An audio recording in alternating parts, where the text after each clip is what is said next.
নমস্কার, এনটিভি ডাব্লিউবিতে আবারও আপনাদের স্বাগত জানাচ্ছি।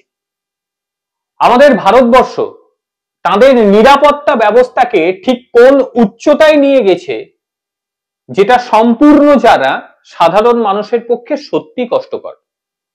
আর যখন সাধারণ মানুষ একটু আভাস পাবে, তখন বুঝতে পারবে যে ভারতবর্ষ তার নিরাপত্তা বলয়কে ঠিক কোন পর্যায়ে তৈরি করে নিয়েছে। ভারতের একটি বোম রয়েছে, যে বোমটি LRGB এয়ারফোর্স ব্যবহার করে বেশিরভাগই।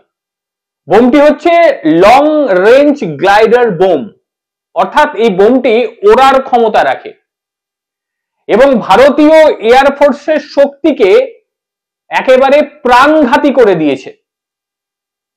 এবং এটি কে নির্মাণ করতে পারে বলুন তো?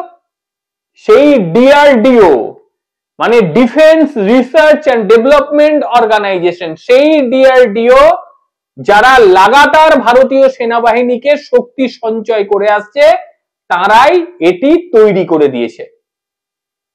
গৌরব লং রেঞ্জ গ্লাইড বোম, একটু আগেই যেমনটা বললাম যে উড়তে পারে এমন বোম।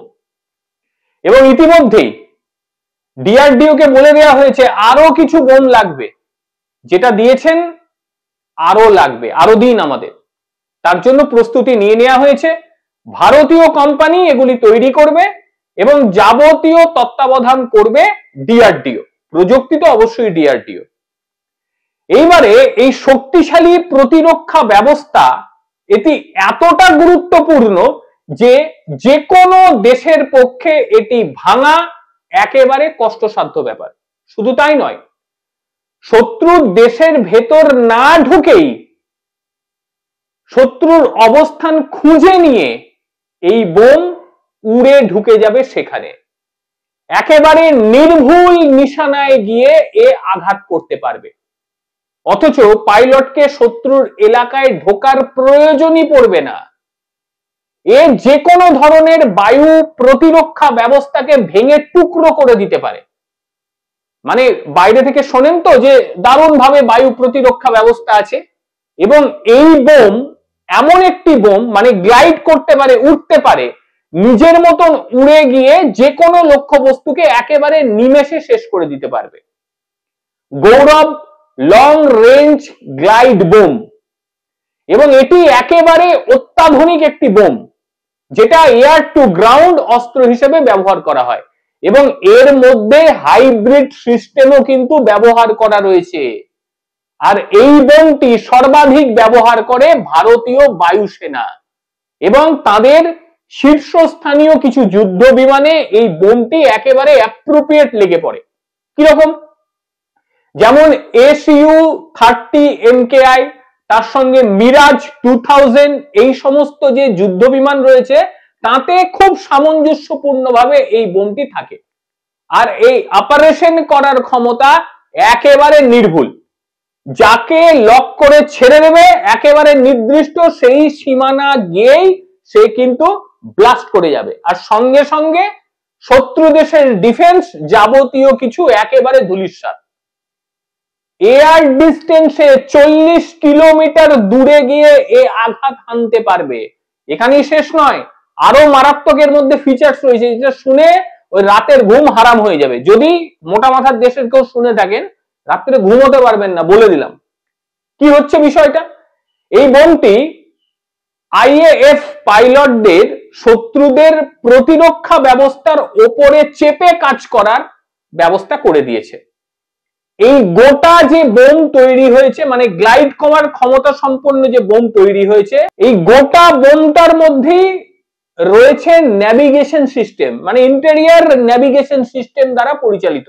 শুধু তাই নয়, GPRS যুক্ত রয়েছে, মানে হাইব্রিড INS, মানে আপনার যে ন্যাভিগেশন সিস্টেমটি সেটা হাইব্রিড এবং GPRS ক্ষমতার সঙ্গে যুক্ত হয়ে রয়েছে।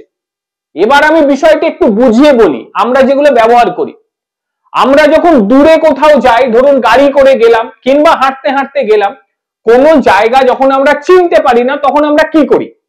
তখন আমরা গুগলের ম্যাপের সহযোগিতা নিই, যে তার বাড়িটা কোন জায়গায়, একটু ক্লিক করে দিলাম আমাদেরকে ঠিক পথ দেখাতে দেখাতে নেভিগেশন নিয়ে গেল। এটা হচ্ছে নেভিগেশন সিস্টেম। এবার ভেবে দেখুন এই বোমটাও কিন্তু ঠিক সেই রকম, মানে বোমটি এমন নয় যে সোজাসুজি লক্ষ্য করে ছেড়ে দিলাম, লক করে দিলাম, ও চলে গেল, তা নয়। এই বোমটি নেভিগেশন সিস্টেমের মাধ্যমে খুঁজে বার করবে কোথায় রয়েছে। ওই যে ঘরেই লুঙ্গি পরে শুয়ে থাকুক না কেন, সেটা যদি ওই ম্যাপের মাধ্যমে নেভিগেশন করে ছেড়ে দেওয়া হয়, ঠিক দেখবেন জঙ্গল বাড়ি সব উড়ে উড়ে উড়ে উড়ে সেখানে ঢুকে ফাটিয়ে দেবে, ব্লাস্ট। এইবারে অনেকের বক্তব্য, আপনারা কি নেভিগেশন ব্যবহার করছেন? আপনারা তো সেই গুগলের নেভিগেশন ব্যবহার করবেন। মানে যেমনটা আমরা করি, সাধারণ মানুষ যেমনটা মোটা মাথার দেশেরা করে, গুগলের ম্যাপ ব্যবহার করি, ওটাও তো নেভিগেশন। ভারতবর্ষের নিজস্ব নেভিগেশন সিস্টেম আছে, তার নাম হচ্ছে নাবিক। সেটা গুগলের নেভিগেশন সিস্টেমের থেকেও আরো অত্যাধুনিক, সেনাবাহিনী ব্যবহার করে। সেই নাবিকে নির্দিষ্ট করে দেওয়া হবে যে ঠিক কোথায় ঢুকে রয়েছে লুঙ্গি পরে ওই সন্ত্রাসবাদী, ঠিক সঙ্গে সঙ্গে সেই জায়গা গিয়ে পৌঁছে গিয়ে ব্লাস্ট হয়ে যাবে। এবারে ভেবে দেখুন ঠিক কোন পর্যায়ে। এমনটা ভাবার নয় যে ঘরের ভেতর বসে আছি আমি নিরাপদ, একেবারেই নয়। ওই ঘরের ভেতর দরজা ভেঙে ঢুকবে এই বোম, এমন পর্যায়ে তৈরি রয়েছে। আর ভারতীয় বায়ুসেনা এটা যে কোনো জায়গা থেকে ব্যবহার করতে পারে। যেমনটা বললাম যে যুদ্ধ বিমান যেগুলো রয়েছে সেগুলোর থেকে তো ব্যবহার অবশ্যই করতে পারবে, তারই সঙ্গে সাবমেরিন থেকে এটাকে ব্যবহার করা যেতে পারে, এবং ল্যান্ডে তো হয়, মানে যে কোনো জায়গা থেকে এটাকে ব্যবহার করা যাবে। কতটা উন্নত করে ফেলেছে একবার দেখুন। মানে ওই যুদ্ধের কথা ভুলে যান যে সামনাসামনি দেখলাম গুলি করে দিলাম হয়ে গেল, সামনাসামনি দেখলাম লকেট লঞ্চার দিয়ে টিপে দিলাম পৌঁছে গেল, ভুলে যান। সে চোখের সামনে শত্রু থাকুক আর না থাকুক, নেভিগেশনে দেখে নেওয়া যাবে যে ঠিক কোন জায়গায় অবস্থান শত্রুর, নেভিগেশনে দেখে নেওয়া হলো। কোথায় বাংকার তৈরি করেছে, কোথায় বায়ুসেনা ঘাঁটি রয়েছে, এইটা নেভিগেশনের মাধ্যমে দেখে নেওয়া হলো। বাস ওই জায়গাটা ক্লিক করে দিয়ে সেটাকে লক করে দিয়ে এই বোমকে ছেড়ে দিতে হবে, গ্লাইডার বোম। আর সেই বোমটি তখন উঠতে উঠতে উঠতে উঠতে আকাশ পথে ঝাপাং করে পড়বে, গল্প শেষ। ভাবতে পারছেন কোন জায়গায় নিয়ে গেছে ভারতীয় নিরাপত্তা ব্যবস্থা? এর মধ্যে অনেকের আবার আমার কথার উপর বিশ্বাস হয় না, কারণ মানে ওই পাশের দেশ ওদের মতন তো গাঁজা খেয়ে খবর করি না, একটু পেটে বিদ্যে আছে, একটু চর্চা করি। সেই জায়গায় আপনাদেরকেও বলবো ডিআরডিওর একটু পেজটা ঘেঁটে দেখুন, তাহলেই কিন্তু স্পষ্ট মাত্রায় বুঝে যাবেন যে কি সিস্টেম ডিআরডিও এই বোমে ব্যবহার করেছে। সবটা তো বলবে না, টেকনোলজি বলা যায় না, বোমের কার্যকারিতা অবশ্যই বলা যায়। এবং আমি অতটুকুই বলছি, প্রতিবার যেমন ভিডিওতে বলি, এই ক্ষেত্রেও তাই, আমি অতটুকুই বলছি যতটুকু পাবলিক ডোমেনের মধ্যে রয়েছে, ঠিক ততটুকুই। কারণ দেশের নিরাপত্তা ব্যবস্থা বলে কথা, তো বেশি কিছু বলা যাবে না। যতটুকু আপনাদের জন্য প্রয়োজন, যতটুকু আমাদের জন্য প্রয়োজন, ঠিক ততটুকুই আমি বলছি, এর বাইরে নয়। এবার ভেবে দেখুন, নিজেরা তো নেভিগেশন ব্যবহার করেন, গাড়ি চালাতে চালাতে নেভিগেশন করেন, বাইক চালাতে চালাতে নেভিগেশন দেখেন, কিভাবে যান অলি গলি এদিক সেদিক, কোথাও থামতে হবে, কোথাও স্লো হবে, কোথাও ভিড় ভাট্টা রয়েছে কিনা সব দেখেন তো। এবার ভেবে দেখুন এই বোমটাও সেগুলো দেখবে, এই বোমটা সেগুলো দেখে তারপর সেখানে পৌঁছবে। যাই হোক, বায়ুসেনা প্রচুর পরিমাণে বোমের অর্ডার দিয়ে দিয়েছে, এই গ্লাইডার বোম, এবং তারা চাইছে যে অতি তাড়াতাড়ি যেন তাদের হাতে এই বোম এসে পৌঁছে যায়। বর্তমানে 300টি বোমের অর্ডার দেয়া হয়েছে, ভবিষ্যতে আরো কয়েক হাজার বোম লাগবে বলে দিয়েছে। তার জন্য বেসরকারি কোম্পানি হায়ার করে বোমগুলোকে যে তৈরির পরিকল্পনা, সেটা কিন্তু তৈরি করা হয়েছে। এবং একই সঙ্গে এর নিরাপত্তা ব্যবস্থাকে আরো সুচারু করা হচ্ছে এবং এটাকে আরো আপগ্রেশন করা হচ্ছে, আরো আপগ্রেশন তৈরি হবে এটা।